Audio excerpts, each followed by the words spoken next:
Okay, Dr. Hovind, you admitted that roaches become resistant to pesticides. Please defend your stance that this is not a beneficial mutation for their kind. Roaches become resistant to pesticides because some of the roaches in that population already had a resistance.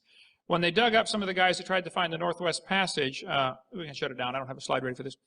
They were guys that froze to death trying to find the Northwest Passage up in Canada years ago. When they dug up and did an autopsy on them, they find some of them were resistant to penicillin. Well, that's interesting. Penicillin hadn't been invented yet.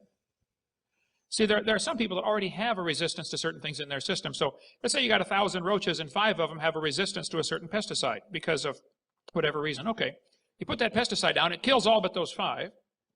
Those 5 then become the grandparents of everybody else, so the new roach population, and now you get a whole population of resistant roaches. That happens.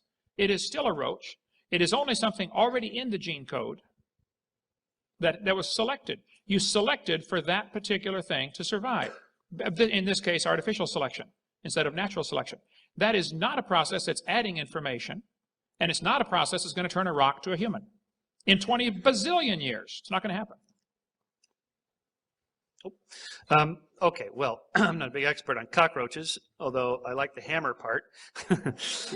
But these are fine examples of what we would call microevolution.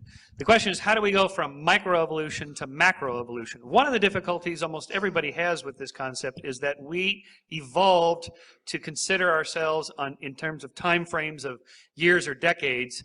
And it's hard to conceive of thousands of years or tens of thousands or hundreds of thousands of years. It just seems, impossible. It's counterintuitive. Yet there it is in the evidence. And so it makes it hard to grasp.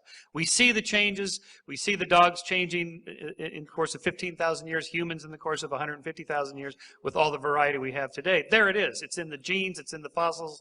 It's corroborated across all these different independent lines of inquiry.